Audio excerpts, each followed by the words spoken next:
Blacklisted, the implementation of racist institutions for the continuation of white supremacy. Recent echoes of inequality. In 1965, a white highway patrolman pulled over a young and, most importantly, a black driver for suspected DUI. What ensued would be a 6-day demonstration and fight against black oppression in the United States.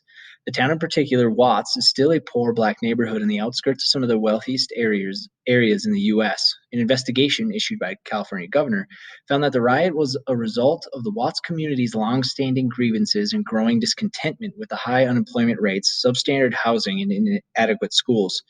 Though Watts is arguably the most famous race riot, these are not even close to isolated incidences. The Red Summer began in 1919, fueled by a country recovering from World War I, and eerily similar to 2020, was decimated by the Spanish flu. There were racial confrontations in at least 25 different cities on account of violence and oppression in the South. This would lead to what is known as the Great Migration. Again, during World War II, the second wave of migration happened when Black Americans moved to areas to work towards the war campaign where they were blockaded from doing so. Yet they were allowed to fight for a country that then denied them work freedoms. Yet again, there were hundreds of riots in the turbulent 60s and again more in the 90s when Rodney King was beaten. In 2020, a 2-week period saw more than 1,000 protests for the exact same reasons as the previous revolts against the overt oppression used against Black Americans in the United States. How are these racially fueled protests against inequities still having to occur years after desegregation and civil rights? This paper will assess the unceasing Black oppression and the falsification of equal opportunity for people of color in the United States. To do this paper will examine the perspectives and the current echoing narrative of Ralph Ellison's prolific 1952 novel, Invisible Man. I will then compare this with the non-fictional characters of Charlton McElwain's 2020 book, Black Software. In comparing these two pieces of literature, along with other news articles and scholarly discussions about racial injustice, this paper will attempt to explain the recurring, unequaled Black narrative in America. While ingesting Charlton McElwain's Black Software, the reader cannot help but find the parallels between the lives in his book as well as in Ellison's Invisible Man. The Black Americans in each of these novels must navigate institutions of racism, including facilities of higher education, the predominantly white workplace, and racist technological advancements. In the end, like the Invisible Man before him, McElwain comes to suggest that these barriers are actually institutions of racist white supremacy that need to be brought to light in order for Black people to refrain from continually being rendered invisible. Inequality in education. This paper's scope does not offer the breadth to go into the discussion about all the specific issues of the K-12 education and the problems that face young Black academics. Instead, it will focus on the characters, situations, and these issues they face to match alongside academic work to provide the reader with an understanding of the falsification of educational equality in the United States. McElwain's first character that he presents is Derek Brown. Like Invisible Man, Derek receives attention for his intellectual abilities. Because of these instances, each character develops their skills to eventually lead them to college and the job markets in the U.S. During his time at Clemson, Derek understands that while he has earned his opportunity there, he is unable to access an equal opportunity at the university. When discussing the acts of racism towards students of color, Derek states, "This harassment takes many forms, including telephone calls at all hours, writing on the doors and walls, and vandalism of property. Another method is simply turning the music up real loud. The last straw was when somebody defecated in front of an RA's door. Students of color were relegated to hazing-like tactics to diminish their self-approval and their own Black identity. Likewise, Invisible Man is relegated to a similar form of mistreatment. While at college, the Invisible Man is forced to take on other extracurricular tasks for white people that invest in the school. In one instance, he must drive around a white man who invests in the school and shows him the campus in order to garner his approval by acting civilized. Studies show that students of color feel obligated to take on these extra responsibilities to prove their worthiness to their white peers and educators." In their book, Sociology of Education, Torres Mitchell referenced Bell Hooks' argument that students of color facing discrimination and on the periphery of educational institutions are able to and often do use these negative experiences in higher education to their benefit. They state, for instance, some students assume leadership roles in academic, social, and ethnic student organizations. Some do volunteer work as academic tutors, while others work in community-based organizations. They go on to argue that students of color can redefine their marginal location as a place where they draw strength. They are then able to identify strategies to succeed in a place they perceive as oppressive.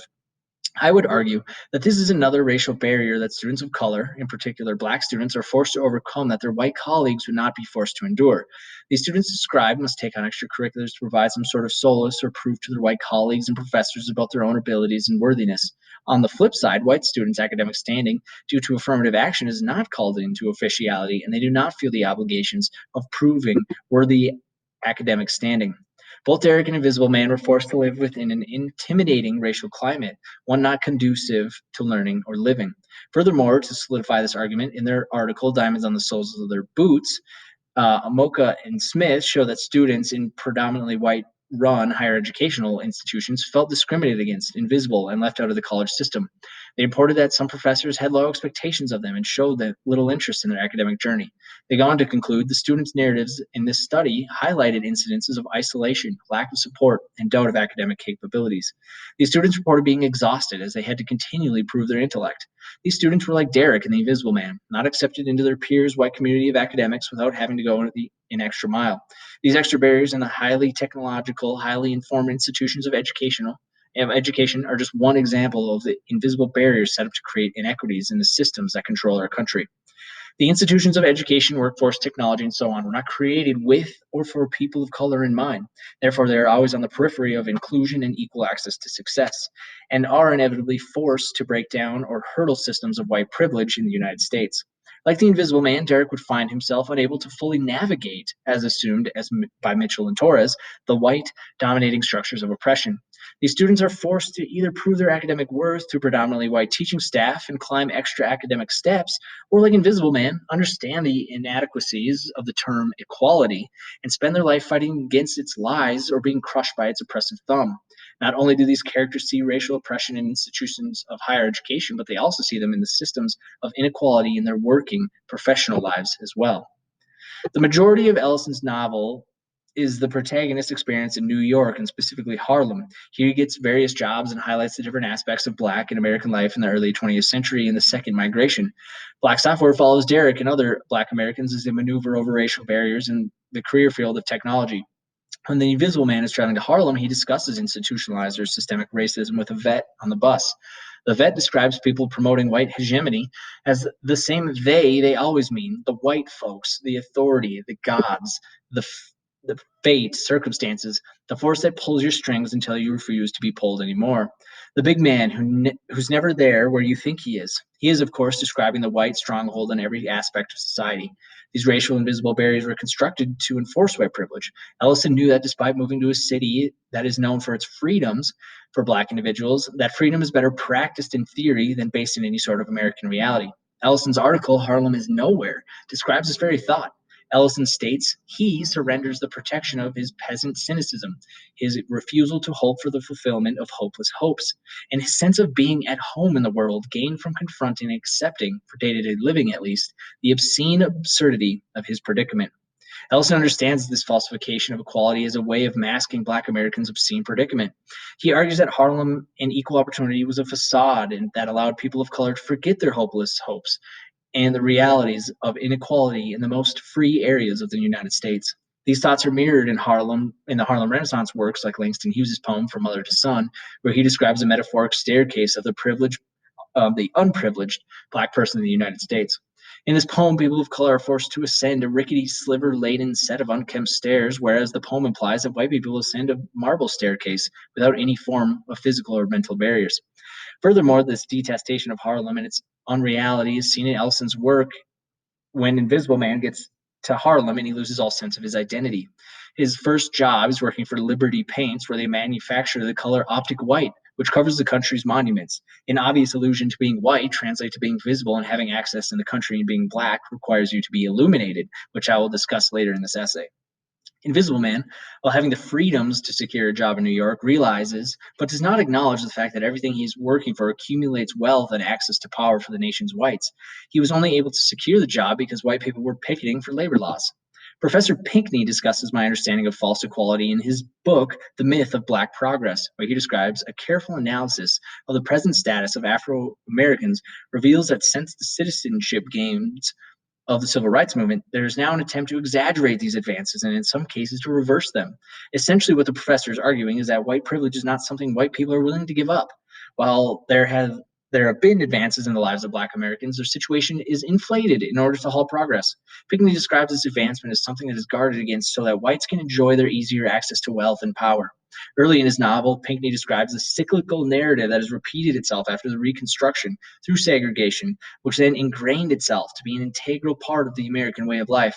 Where Invisible Man had troubles with racial discrimination and placement in the American workplace, our characters from Black Software would also see racial hurdles to overcome for equality. In Black Software, Timothy Jenkins explains the possible negative outcomes set out by these barriers in the multimedia revolution, as he, Bill Clinton, neglected to note the potential detours and dead ends that could lead to the have-nots of today to become the know-nots of tomorrow. He goes on to describe what has previously been addressed in this paper. We, who were the victims of the technology revolution in agriculture and who were ignored by the industrial revolution, cannot afford to be bypassed by the multimedia communications revolution. And then he states, the issues of access and inclusion are the same, only now they're dressed in new technological clothing. This is same negative sentiment is brought out by LeBaron Taylor when she opened for the Congressional Black Caucus in 1996 and said, we were constantly being reminded of the parallels between what had happened to America's colored people in 1896, 100 years ago at the end of the first Reconstruction period, and what is happening to African Americans as a people in 1996. McIlwain describes this echoing of blatant racism and systems of oppression as America's fundamental, deep-seated, and persistent first principles, white supremacy. These systems of white supremacy are being recycled throughout time in order to give a sense, as Ellison would put it, of hopeless hope. This feeling of potential success and equality for Black Americans always appears to be just out of reach. The system of hegemony, white dominance, and oppression allows for the power to never shift hands, not even to even the scales towards equal opportunity. As described in Black Software, people of color did not want to be left behind by this new technological advancement. However, what they did not know at the time was that they already had been. In a report given to President Johnson to discern reasons behind urban riots, the Kerner Commission report stated, what white Americans have never fully understood, but what the Negro can never forget, is that white society is deeply implicated in the ghetto. White institutions created it, white institutions maintain it, and white society condones it. Our nation is moving towards two societies, one black, one white, separate and unequal. The United States would ultimately not raise taxes in order to raise money to help the lives of Black Americans. Instead, they would throw billions of dollars at traveling to the moon. As stated by Alice George, ultimately, going to the moon was far easier than solving the nation's racial issues. Politically, spending billions on space travel was more saleable than striving to correct racial inequality. Since the arrival of the first African slaves in North America early in the 17th century, prejudice, often supported by law, has circumscribed the experiences of African Americans. Succeeding in a lunar landing with a spaceship that has less technology than the current cell phone was an easier task than solving the centuries of racial injustice and inequalities in the United States. The issue here is not only that the American government saw fit to dislocate government spending towards seemingly pointless technological space development, but they also had already invested money in retaining inequality through racist police software and politically driven media coverage. Black Software's Book 2 describes how IBM and CBS essentially instigated a race war through their production of Watts, Riot or Revolt. The reasons behind this were nefarious in that they wanted to help in the war against crime. This war, which was actually against marginalized groups, was nothing new to IBM, as they had helped fuel apartheid in South Africa and also helped track Jews and dissidents during the Holocaust. What they created was a racist algorithm to predict when and where there would be crime with their Alert 2 system. This racist algorithm producing machine would have devastating consequences for people of color. They would place heavier police presence in Black neighborhoods as well as cause precincts to go fishing for crimes, often posing as old women with purses dangling from their arms, amongst other things. If we can understand how these racist technologies create problems for people of color, there either has to be a cognitive dissonance in the upper echelons of society, or they simply revel in the consequences. In her article, How is Face Recognition Surveillance Technology Racist? ACLU Director Kate Crawford describes how IBM, Amazon, and Microsoft would discontinue the sales of facial recognition software to police departments across the country. Continuing the theme of our echoing racist past, these technologies use algorithms that were inherently racist. They would nearly always recognize white men's faces. However, the algorithms misclassified Black women nearly 35% of the time. She goes on to discuss the ramifications of these errors. Crawford states these error-prone, racially biased algorithms can have devastating impacts for people of color. For example, many police departments use face recognition technology to identify suspects and make arrests. One false match can lead to a wrongful arrest, a lengthy detention, and even deadly police violence. These erroneous miscalculations can have devastating effects, as seen in many racially profiled and wrongly convicted people of color and the lives that they have had to endure to these situations. One infamous situation would be that of Khalif Browder, who was falsely arrested for robbery and spent 3 years at Rikers Island, one of the toughest prisons in the country, without trial. After his release, due to rampant depression and insufficient self-belief that he was treated fairly because of the color of his skin, Browder committed suicide. Sadly, these systems of surveillance used to oppress Black people in the United States has been done for 300 years. Racist laws and technology have only more easily and covertly allowed whites in positions of power to oppress Black Americans. In her article, The Surveillance of Blackness, Claudia Garcias Rojas interviews Simone Brown, a professor in the Department of African and African Diaspora Studies. According to Simone Brown, in her book Dark Matters, she describes a set of laws used to surveil Black people and unjustly promote imprisonment upon them for not adhering to these laws. She states, lantern laws were the 18th century laws in New York City that demanded that Black mixed race and indigenous enslaved people carry lanterns with them if they walked about the city after sunset, and not in the company of a white person. The law prescribed various punishments for those who did not carry this supervisory device. She talks about how now police use of artificial spotlights, the lights on the roof of cop cars, and floodlights are ways to continue this process of illumination 300 years later.